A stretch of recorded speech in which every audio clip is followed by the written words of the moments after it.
Accrochez-vous, aujourd'hui on parle d'une journée riche en actualités économiques et boursières qui pourrait avoir un impact sur votre quotidien.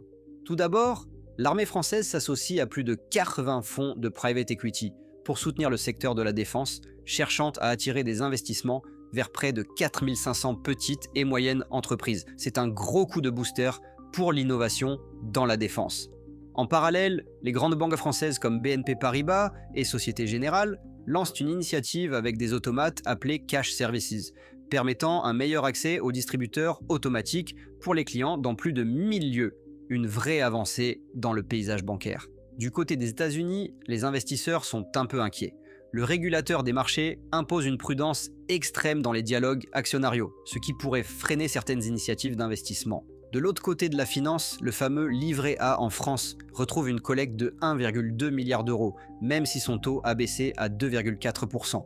Les Français semblent tout de même passionnés par ce livret.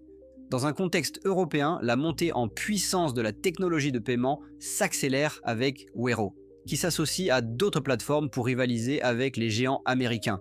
Mais les marchés restent curieux face aux tensions géopolitiques au Moyen-Orient, avec des frappes américaines en Iran ayant initialement fait bondir le prix du pétrole. Bien que cela se stabilise maintenant, la situation reste à suivre de près, surtout avec des éventualités de fermeture du détroit d'Ormuz, vital pour l'Asie. Et enfin, petite polémique chez Société Générale. La banque rappelle ses salariés au bureau 4 jours par semaine. Cette décision, controversée, pourrait poser des défis en matière de rétention dans un monde du travail où la flexibilité est essentielle. Alors, quelles sont vos réflexions sur ces sujets? Dites-le moi en commentaire. Et n'oubliez pas de vous abonner, de liker et de partager pour ne rien manquer de l'actualité économique.